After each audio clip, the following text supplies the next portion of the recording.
Welcome back to Two Marks and a Spark, where we talk about wrestling, Welcome. pro wrestling, whatever the hell you want to call it. I'm Ben, I'm Russ.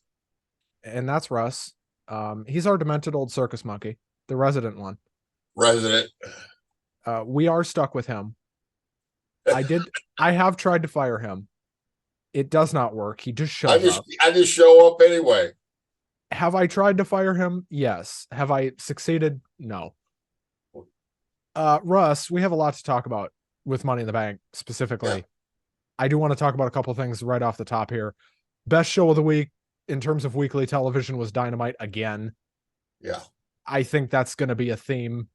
I don't even know why we say what our best show of the week was, because it's the same show every week. Because Well, I saw Collision actually looked pretty good too. So I fell asleep before it was over. But I think Collision is on track to take that position. Collision seems like it's going to be pretty consistently good. It doesn't seem like AEW knows how to do bad TV. Does some of the stuff they do irritate me? Yes, and I'm going to talk about one of those things here in a minute. But I know we're not going to talk about the whole show. Can we talk about that Dynamite tag match main event thing with Sting and Jericho? And Go ahead. Yeah. Sting about died again. I know. I feel bad for the guy. I don't know why he's doing this. He wants to, clearly. I know, but Tony has said that they don't ask him to do anything he doesn't want to do. And if he doesn't want to do something, it's Sting. He can say no. yeah.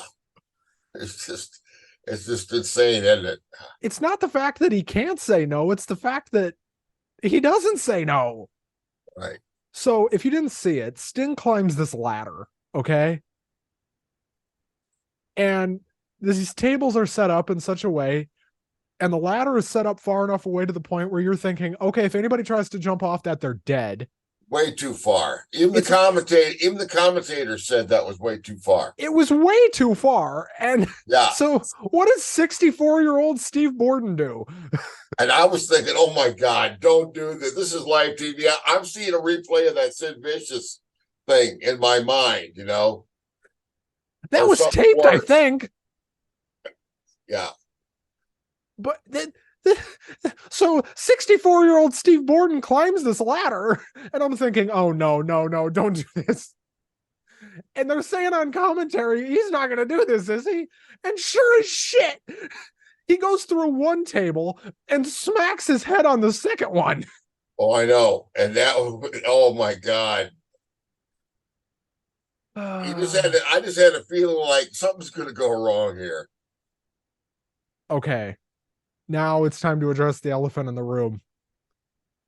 AEW Fight Forever. Yeah, tell us about it. So far I know nothing about it. I'm not a gamer. So Inside Baseball, I did request a review code for the game. We didn't get it.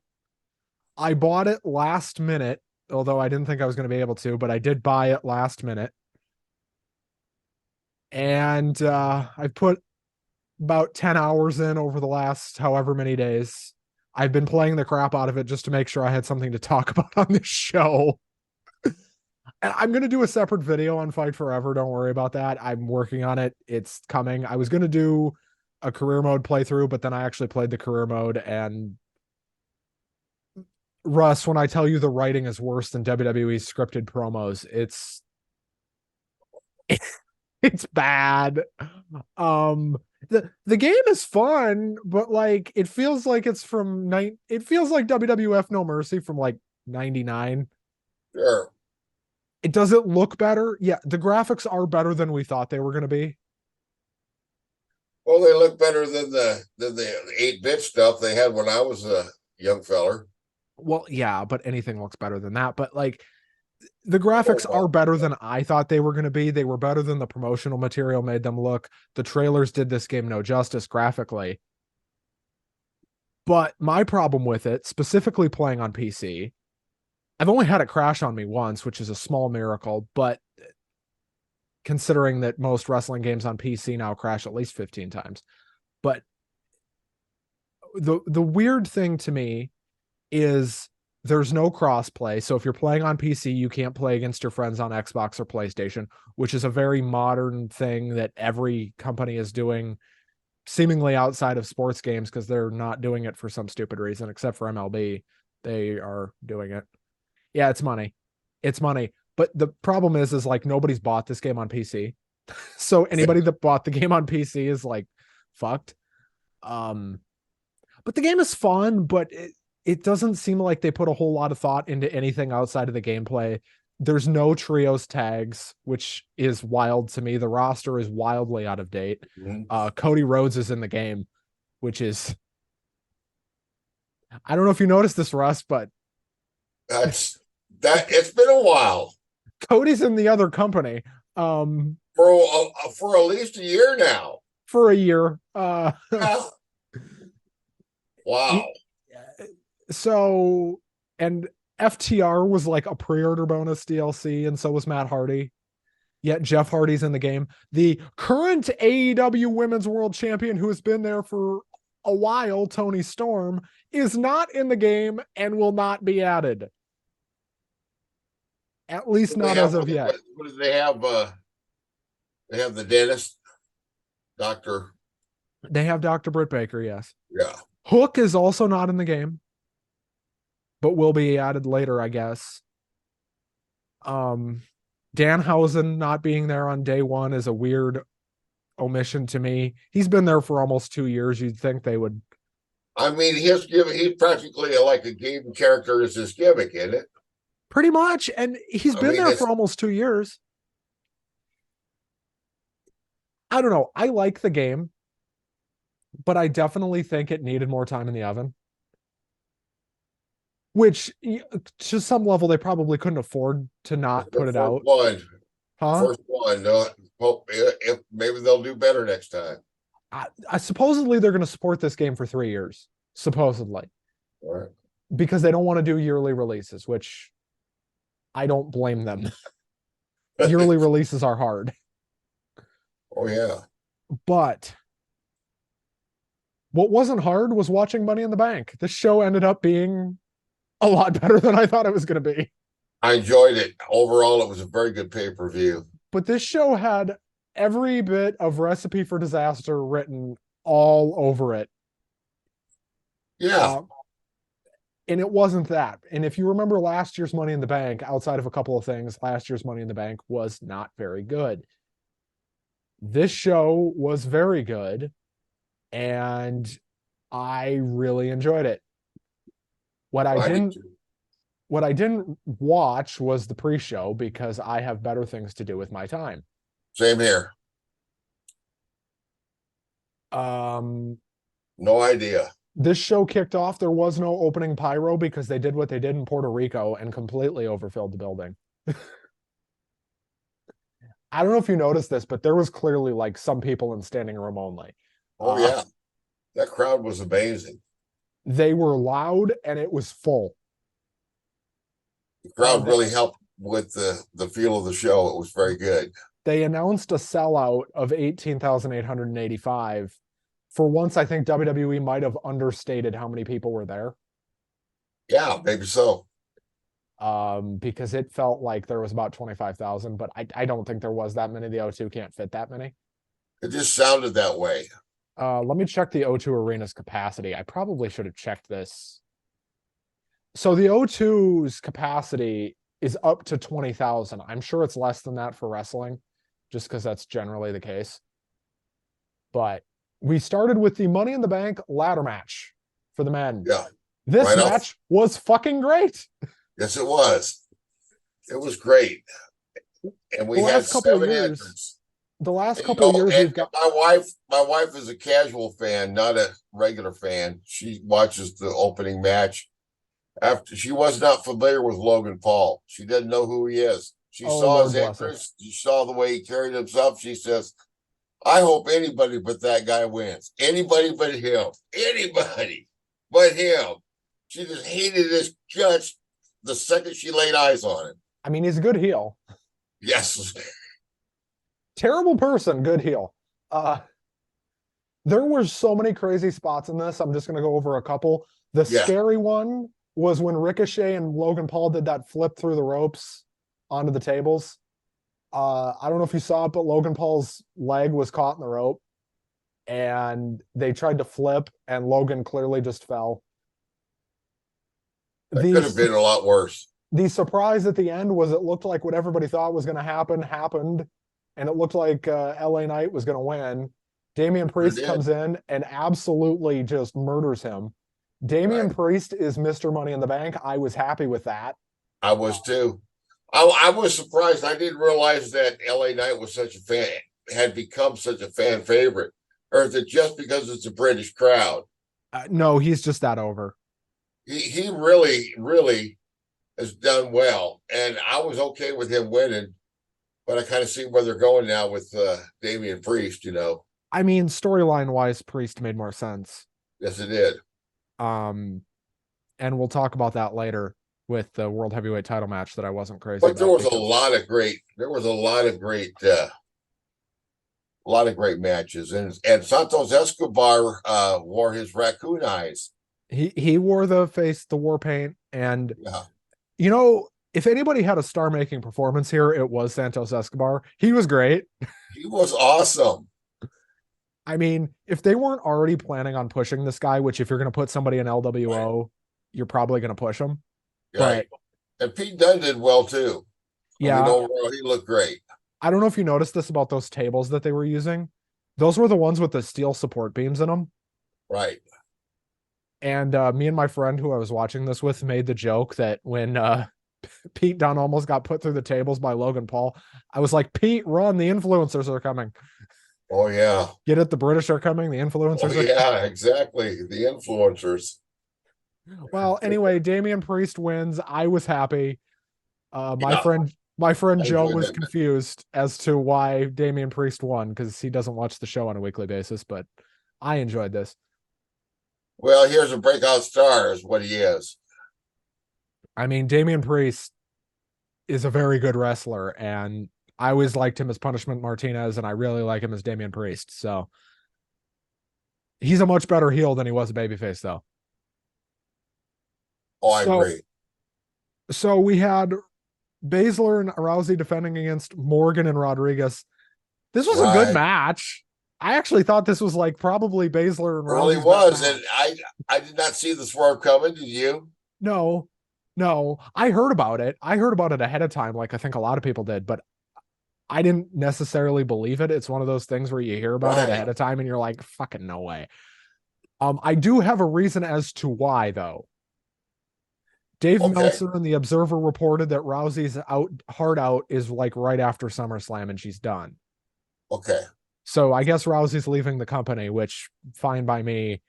But this was Baszler and Rousey's best match by far. Yes. Liv Morgan carried this match in every sense of the word. Right. And if they want to do a little feud here between Shayna Baszler and Ronda Rousey on her way out, that's fine. That's what they want to do. That could be very good. Very good. They can match each other's style better than most of the other wrestlers. And I don't know what was going on in this match, and I don't know if you noticed it, but Liv did the majority of the work. It seemed like she was doing a lot more than the last few times we've seen her. Well, she was hurt. Yeah, she gets hurt a lot.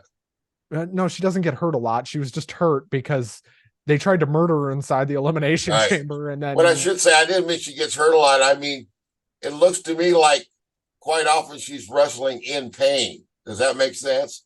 Well, she's kind of that old-fashioned wrestler of even if I'm hurt, I'm going to go out there. Yeah. She's kind of got that Cody mentality of, damn it, I'm hurt, but fuck it. Well, these people have got more courage and intestinal fortitude than intelligence sometimes. I still think AEW's medical team is second to none and doesn't let people go out there hurt. But, I mean, if they don't report the injury, they don't report it. Right.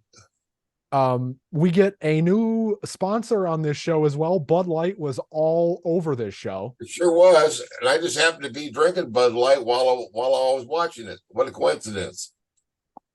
What do you think of Bud Light sponsoring WWE?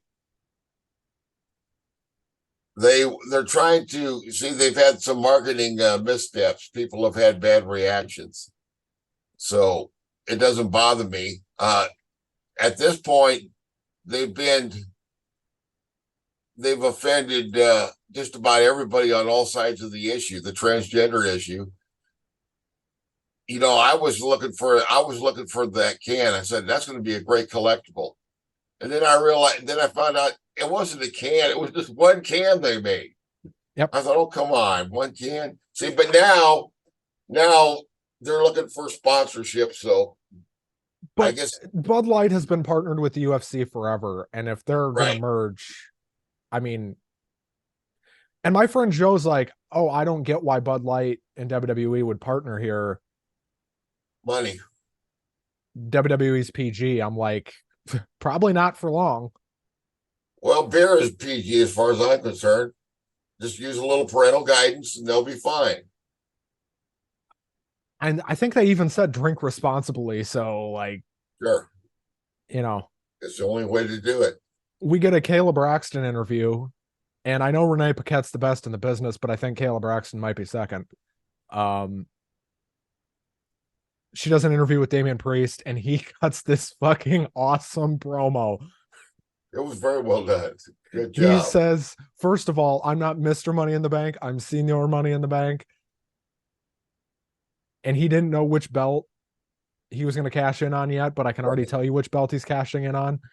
And the only thing he knew for sure is he was going to be a champion.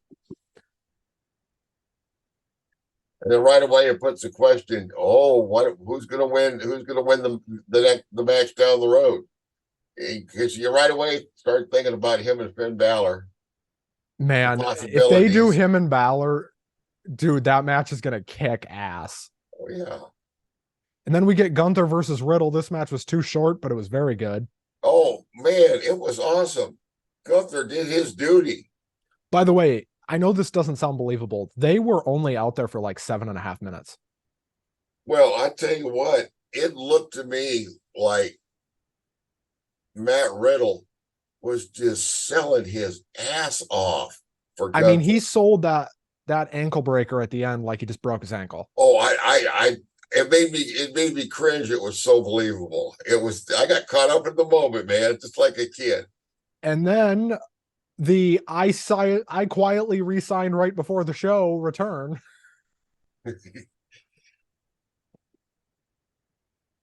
You're right, exactly. And it was quiet. And here comes Drew McIntyre, and they even mentioned it on commentary where the rumors of Drew McIntyre's demise in WWE are not true. A quote from Michael Cole. Exactly. That's great, though. That I'm glad they were able to keep him.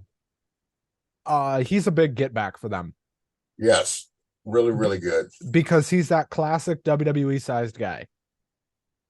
Yes, he is, and I think him and Gunther will have some hellacious matches.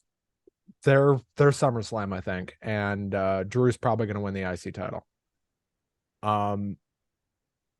Drew comes out and he gets this massive pop because nobody knew he was there. I mean, I asked before the show, are we going to see anything major here? And they were like, I don't think so. The rumors of Brock being there weren't true. Maybe Brock was there. Maybe they're going to do something with him in Cardiff at the live event tonight, but I don't think so.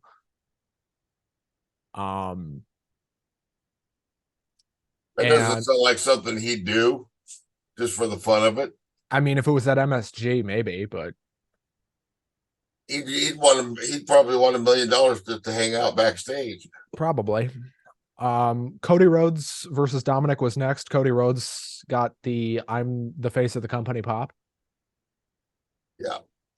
He really does. He came across on this show as the biggest fucking star on the roster. Yeah, and it was a pretty good match too. And him and Dominic had a short but very good match. That was kind of the theme of this show, is a lot of the matches going into the main event were pretty short. But there was a reason for it. I keep thinking, what are they saving all this time for? Yeah, that's what I was thinking too. Going fast. I'm thinking something. There's some kind of surprise coming. There's something goofy coming here. Cody wins. Oh, behold, out of nowhere, guess who's back? Cody wins with the Crossroads. John Cena comes out, which was just I thought he was going to wrestle. He was dressed like he was out there to have a match. Yes, he was. He looked to Uh, me like he lost a little weight. yes, he looks in much better shape than he was in for WrestleMania. He cuts a promo talking about WrestleMania going to London, which is Right. not confirmed. They keep teasing it though. Yeah, I think he noted the difference in the audiences. I think non-American audiences lately here, Puerto Rico and now this one, are really helping to make these shows work better. I'll be interested to see how they do in Detroit at Ford Field. Because the last time they were there, that went really well. So we'll see. Oh yeah, Detroit, that's a whole different animal there. Yeah. By the way, this is the last wrestling pay-per-view for like a month. That's right. We don't have there's an NXT show at the end of the month. And I got SummerSlam Paint is to until watch Friday, sometime in August. August 5th. All right. And then we've got Payback coming in Have they confirmed it's Payback? yeah, Payback is in September, maybe. I don't know. I can't Have remember. they confirmed that? I confirmed it, but that doesn't mean it's true. You're just assuming that they're going to do Payback, which is Well, I saw the word payback on TV recently, and I think it was on a wrestling show. well, 2 Marks exclusive. I guess Payback's coming up. Yeah, News yeah, to me. yeah. Dick Bockwinkel's going to wrestle Doink the Clown. What the fuck? No. We're going to resurrect two motherfuckers. Fans versus George Hackenschmidt. Okay, we're losing our minds now. Right. The John Cena, though, he gave a long promo. He does this long ass promo that went on forever and felt like it was going nowhere. And finally, Grayson Waller comes out, and I'm thinking, oh, thank God. And then he goes on forever. Right. And I'm like, am I watching Money in the Bank or am I watching Monday Night Raw from 2011? That's right. But he had to get in some Aussie shots at the British people there, you know. I sure hope we're getting Waller versus Cena at SummerSlam, but I highly doubt it. That would be a lot of fun. Those two had a fun little back and forth before they brawled. Cena AA'd him, did the "you can't see me" and walked away. Right.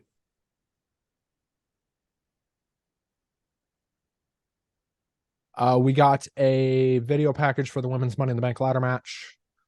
Yep. And then we get the women's Money in the Bank ladder match, which was much better than last year's again. Boy, this was good. This was very good. And the finish was fucking brilliant. Right. So let's go through the finish here. It looks like your hunch was true about where they were going with this.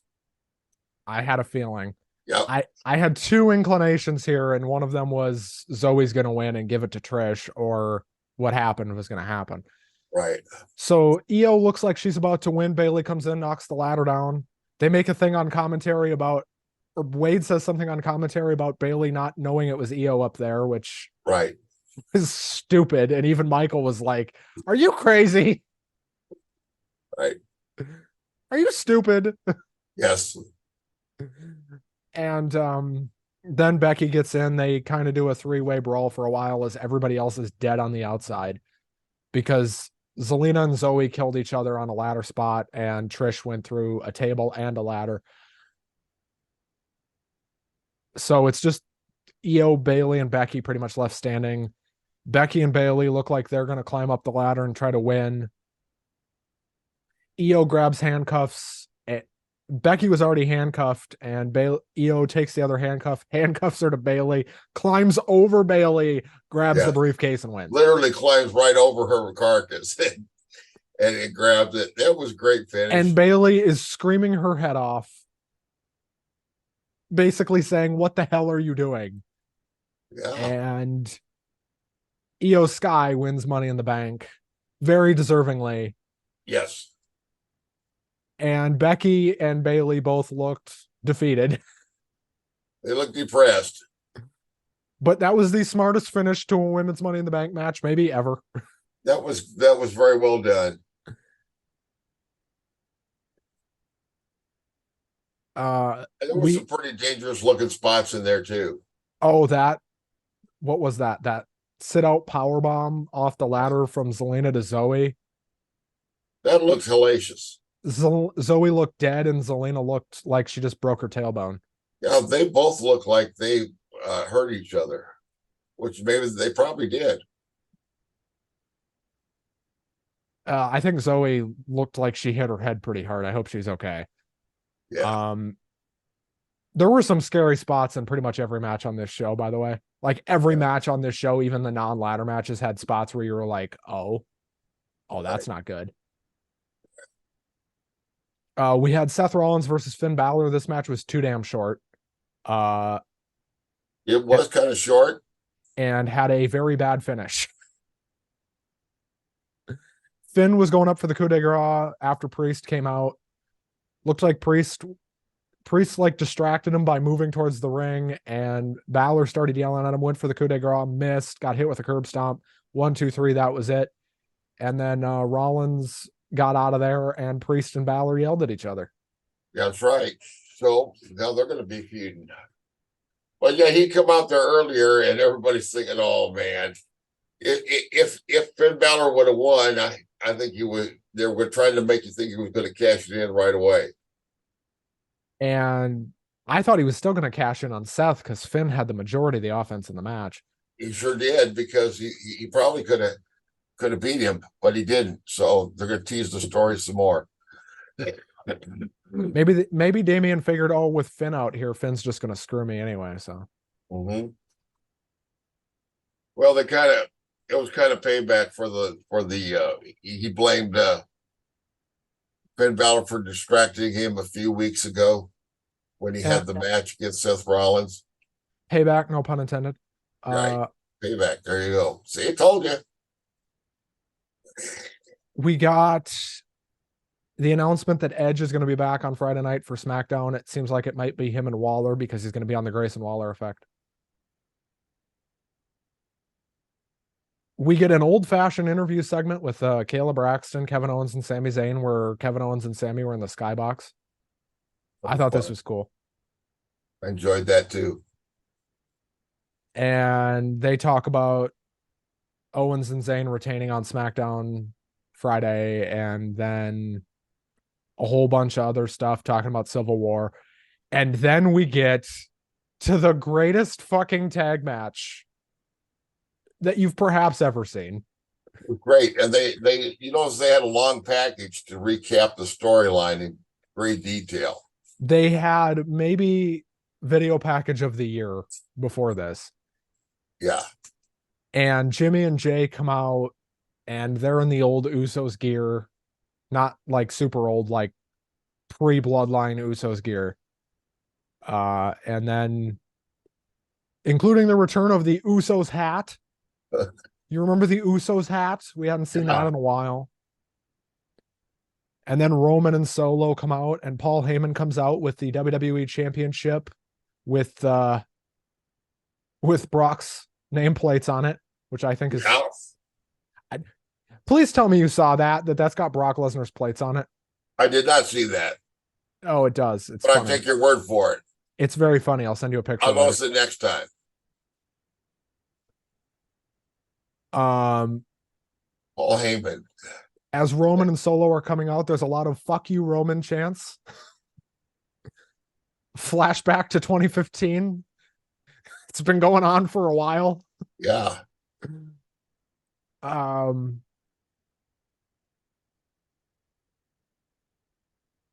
Everybody was pretty fired up for this. This crowd was red hot.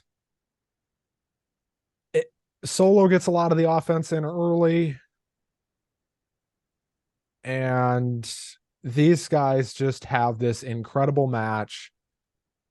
There was a stand up if you hate Tottenham chant going on,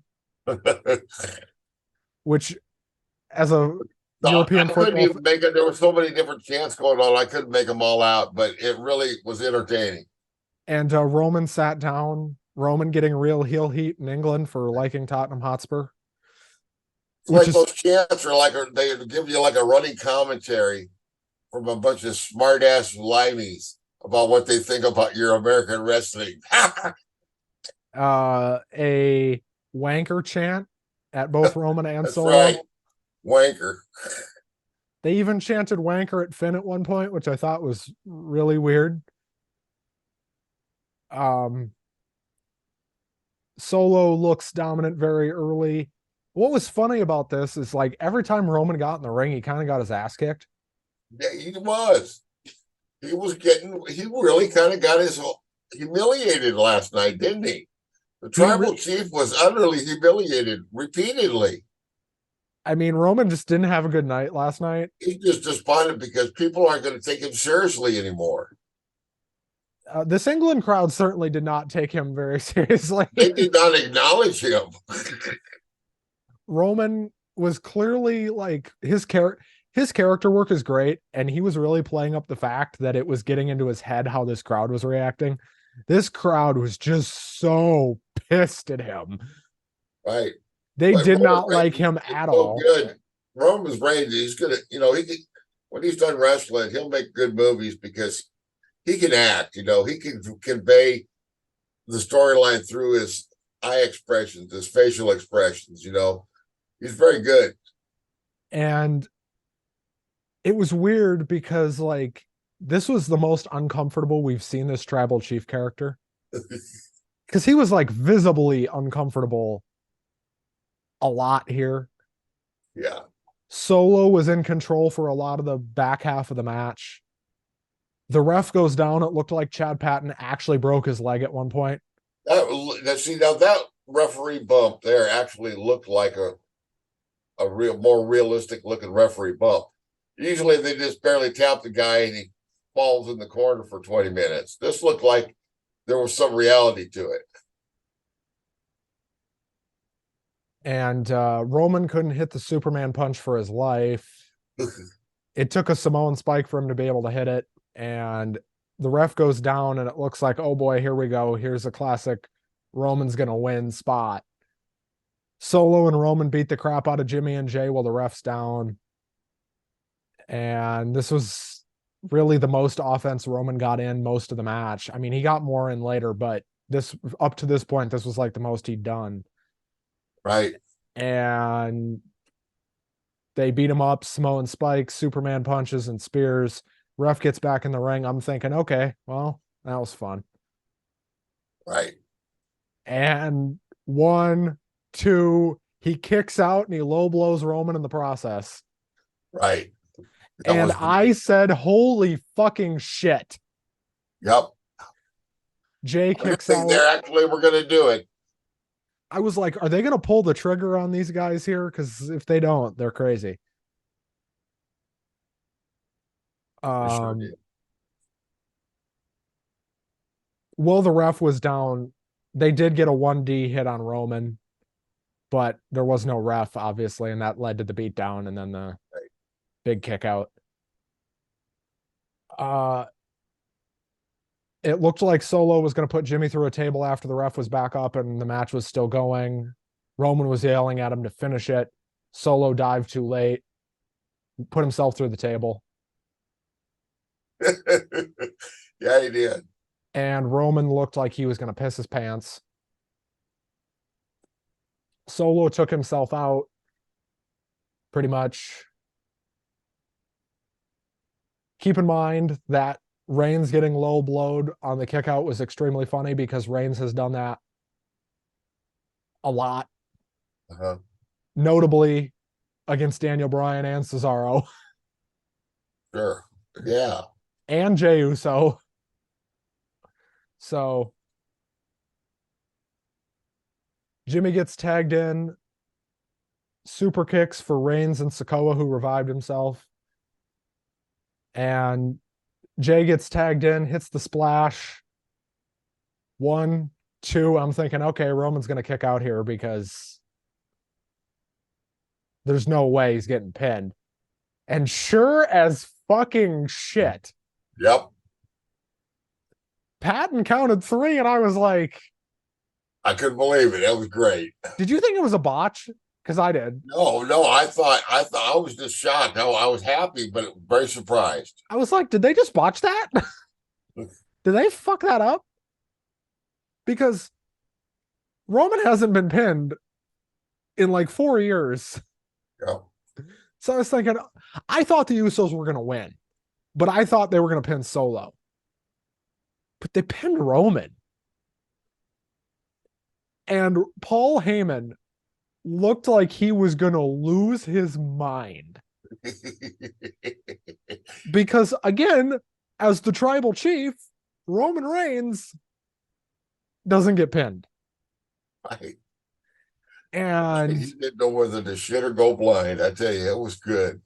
and I couldn't believe it. I'm pretty sure all of Twitter lost its mind collectively yesterday.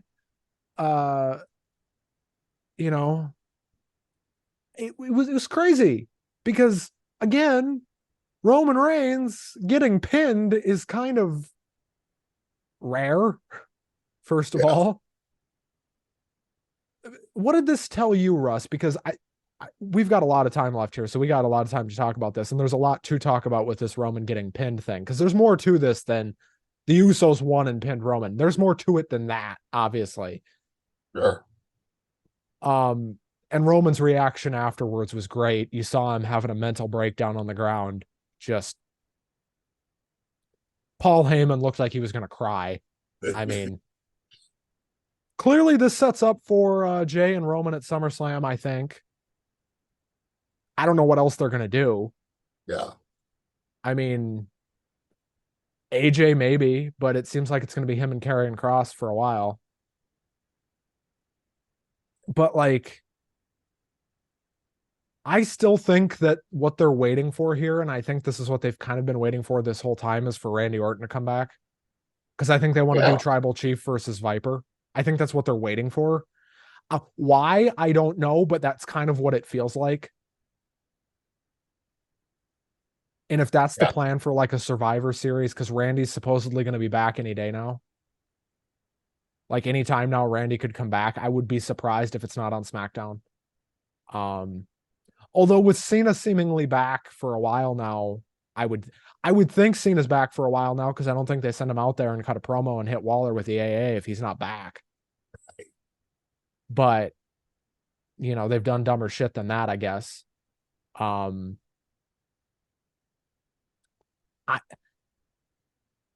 I don't know where they go from here because it seems like they have to have Jay beat Roman now.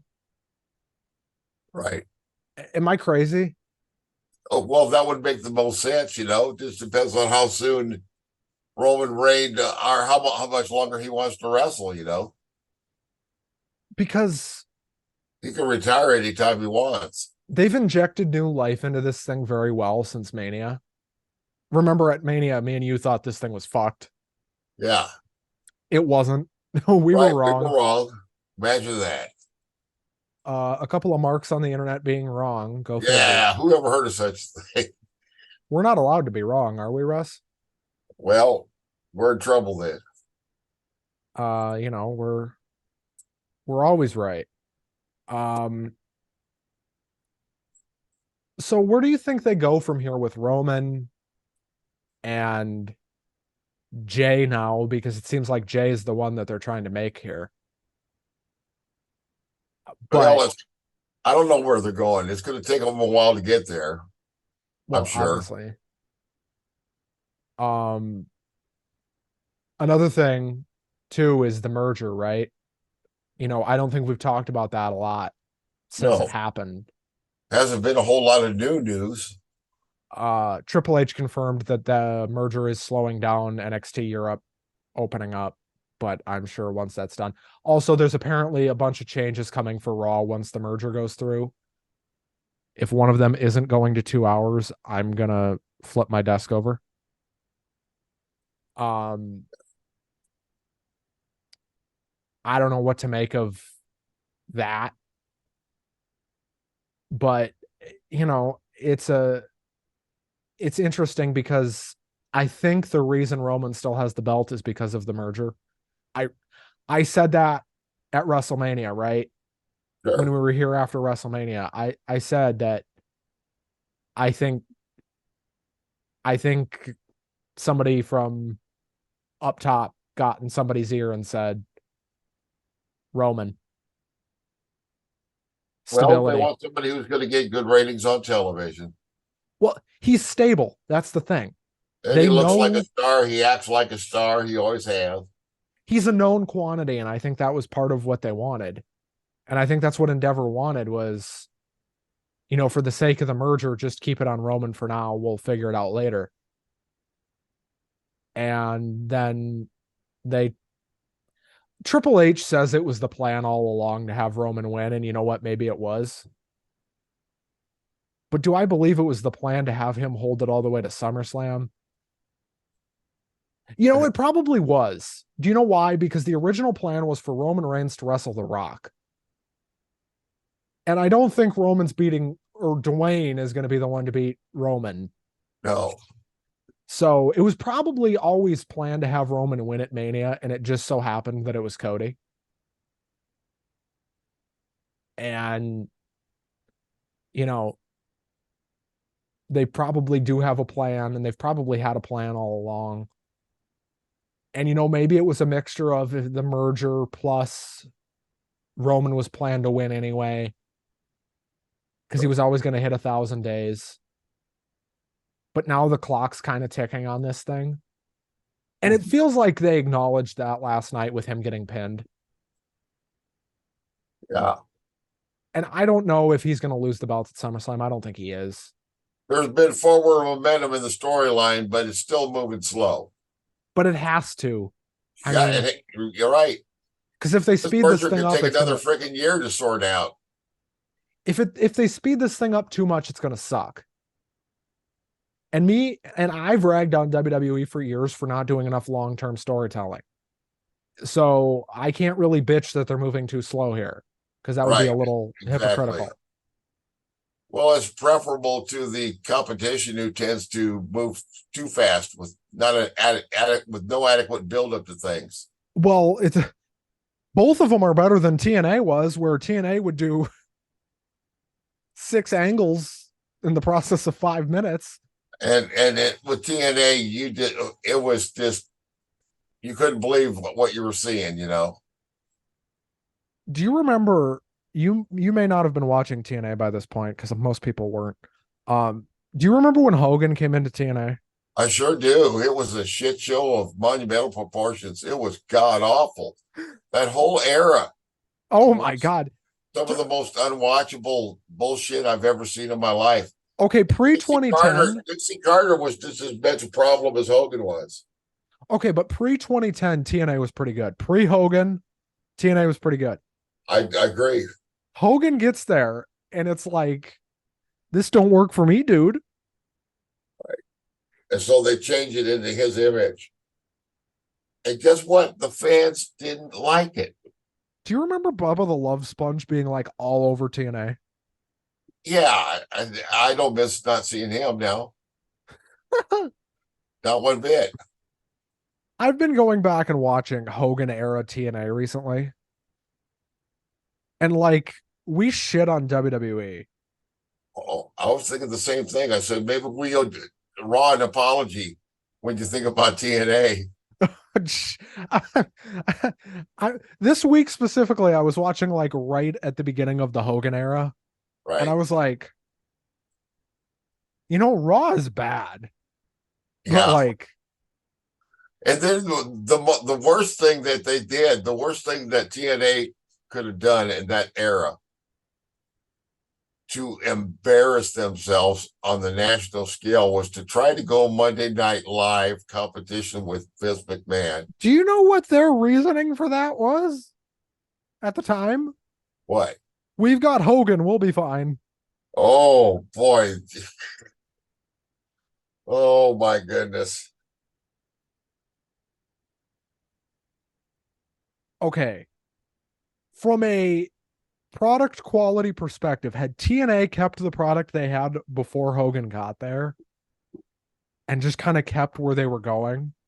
Because you remember the Pope was pretty over at that point. Of course, until Hogan came in and they absolutely they buried him. Right. And AJ was really hot at that point, and it AJ just won the Styles, belt. beer money. All that. Had they kept all of that and tried to go head to head on Mondays, they stand a better chance than they did with Hogan. Right. Do they still get their ass kicked? Yes. Absolutely. But they stand a much better chance with a quality product than they do a shit one. And AEW is smart enough, I think, to stay off of Mondays and Fridays. Although Right. they're running Fridays, but they're running Fridays after SmackDown. They're not going head to head with SmackDown. And that show gets They're smart. preempted. That show gets preempted all the time, and it's a B show anyway. Even AEW Fight Forever acknowledges that Rampage is a supplemental show. There you go. It is It's like the not, shows they used to do on YouTube. You well, just gotta have you got all these wrestlers on contract, and you gotta let them have a match once in a while. So we'll just make these shows and throw them all on the program. I guess they're getting the majority of their people on TV through ROH, which that's why they bought the company. I mean, Mm-hmm. ROH is going to turn into developmental for them, and I said that when it happened. And I've said that to you Like before. your Ohio ROH is going to be Valley. their NXT. That's what it's going to be. Whether people like that or not, Right. I don't know. How well it will do, how well Honor Club does as a result, I don't know. But they're going to do what they got to do there. I think Tony needs to hire new wrestling execs for ROH specifically. Yeah. Whether that's, maybe let Kevin Kelly help book ROH, maybe let Tony Schiavone book ROH. Jim Ross, if he can ever get healthy, I don't think Arn Anderson's a good enough booker. Otherwise, I'd say Arn. But Well, you didn't see any of Collision? not yet. No, I didn't get a I chance didn't to watch see it. part of it. Miro is back and Thank God. he's doing very well. He's mad at God now. So he renounced God, he renounced his wife, he renounced all of his friends and family, and he's got nobody but himself to believe in now. Or to So blame. he's a great wrestler. And they also had Dustin Rhodes versus Hobbs. That went on for a while. MJF actually wrestled. I heard that. Who did he work? Well, he wrestled some fellow there to do the job that was a local guy, and that lasted about 30 seconds. And then Ethan Page came out and cut a very, very good promo on MJF and goaded him into a match. I heard, what do you call him? Like a minimum effort bitch? Yeah. He was just calling him lazy and all that and everything, and really embarrassed him. Well, I So have that it you're DVR'd. lazy and entitled and you don't care about the company. And I've been here since day one and I care about AEW. And it was very well done. Well, And somewhere, I know that we sometimes during there was a quarterfinal match with Ricky Starks and Juice Robinson, and that was really late last night, and I just kind of drifted off to sleep at some point in that match. So, was Punk on the show at all? yes, he was. He cut a promo earlier. They had a promo with Tony Schiavone interviewing the Guns of the Bullet Club, and then FTR came out, and then Punk and Ricky Starks, and they were going to be doing.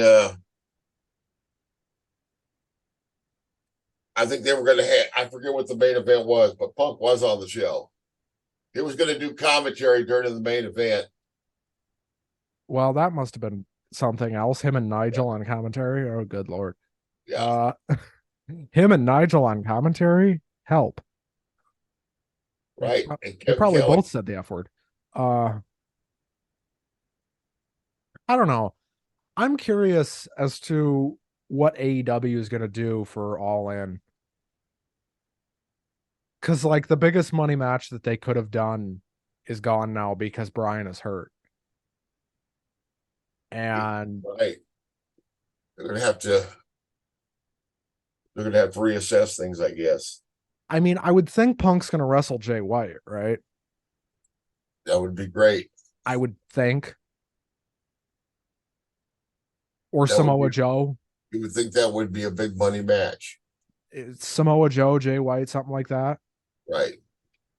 I mean, unless Jay's going to wrestle Kenny, which would be the only other big thing you could do, but they're going to do Blood and Guts. When are they doing Blood and Guts again? I forget the date for that. Me too. I'd have to look it up. I'm Googling it right now. Hang on. It looks like they're doing it feels like Saturday night's more the old school wrestling show. And Wednesday night is more of the modern style wrestling show. July 19th in Boston is Blood and Guts, and that's going to be Elite versus BCC. July 19th. Okay. What day of the week is that? That's a Wednesday. That's going to be on the regular. That's what they've always done for Blood and Guts. Yeah. It's going to be on the regular free TV. And not free. I don't know like what they're going to do to replace Danielson. I'm sure they've got it figured out at some point. Right. We'll see, but I hope above all else that nobody gets hurt in Blood and Guts this year, because that's been a trend that guys seem to get hurt. So let's not let anybody get hurt. Well, maybe they should slow down on the life risking maneuvers. Slow down a little bit. You don't have to do every move you've ever learned your whole life all in one match and risk breaking your neck 18 times in one match. You can play it safe and still have a great match. I mean, the young folks won't listen, will they? It's not that they do every move they've ever learned. It's that these War Games matches come with the expectation of diving off a cage. Jumping off of shit became quite the thing. Is what it is. We'll see. But I do want to talk about one other thing here. I want to talk about a couple other things, but the big thing I wanted to talk about is Draws passed away this week. Yes, he did. May rest in peace. Not very old either, was he? 54. 54. They did a tribute graphic on SmackDown. In the interviews I saw, I was always impressed with how positive remained. After, he seemed in a good frame of mind, helped him, do well after his accident. Yeah. And he was in a wheelchair for the last half of his life, pretty much, because he was 54. Right. And he was in a wheelchair for 25, 24 years? Yep. I mean, after that accident, you kind of always felt like he might be on borrowed time. Yeah. But these wrestlers dying young has got to stop. They got to stop this. He was not bitter about the accident. He said it was an accident. He was not bitter at his opponent. That was D'Lo Brown. Yeah, it was D'Lo Brown, and it was a botch, and yeah. But it was such a freak thing too. I understand why he wasn't mad. It was such a freak accident. Do that thing 100 times, and it probably only happens once. Right. You know what I mean? But let's look ahead to the week coming. Rest in peace, Draws. Yes. Obviously, the big stuff coming this week is what's going to happen on SmackDown. What's the plan there? I would think that sooner rather than later, we're going to find out Roman Reigns' SummerSlam opponent. Yeah. WWE has been really good, especially lately, about announcing Roman's opponents way ahead of time. And they are doing a pretty good job of advancing the storyline in a way that Because Roman's on TV like every other week. right, he is. He's on TV a lot. He should be. He's the champion, you know. I mean, he's not going to wrestle every week, but When he's not on SmackDown, you can tell the show is not quite as good usually. So I'm sure the ratings will show that. Well, we've only been on the air about an hour, but I think we've talked about just about everything we needed to talk about here. I think that we're doing okay there, sir. Other than,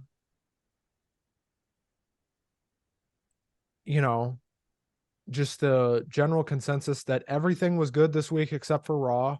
Raw felt like more of the same crap. SmackDown felt like less of that just because they were in London and the crowd was so hot. I'll be interested to see what they do on Raw tomorrow. I'll be interested to see kind of what they do with this Finn and Priest thing, because it's very clear those two are headed for a feud. What do you do with Rhea and Dominic? Sure. I think they're going to keep Rhea and Dominic together. I think that's a long-term thing. Well, they'll split it up eventually, but not quite yet, you know. I mean, everybody's going to say, oh, but it's been almost a year. Yeah, but it's working. But a year isn't nothing in pro wrestling if something's working. I mean, they could do this thing conceivably for 3 to 4 years and then break it off. I mean, if it works that long, great, keep it. But it's about how long is it going to work for. Rhea is so damn good. And Dominic is getting a lot better and has turned into a pretty good wrestler. So we'll see. But thank you all so much for joining us.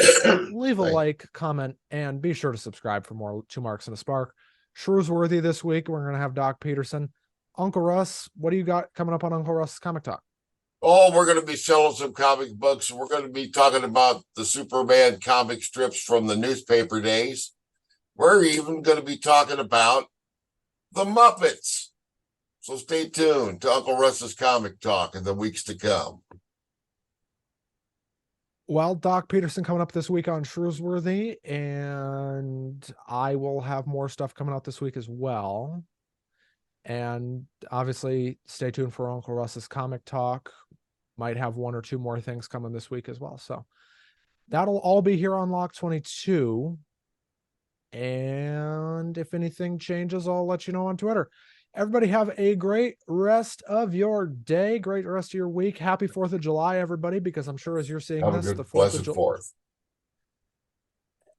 I'm sure as you're seeing this, it'll probably be the 3rd. So happy early 4th of July. And we will see you right back here next week on what day will that be? We'll see you back here on the 9th. And then I don't know what the plan is for the 16th. We'll have to figure that out because I'm going to be out of town for a wedding, though I might be back that Saturday. So we might just record on Sunday again. But we'll see. All right. Everybody have a good week.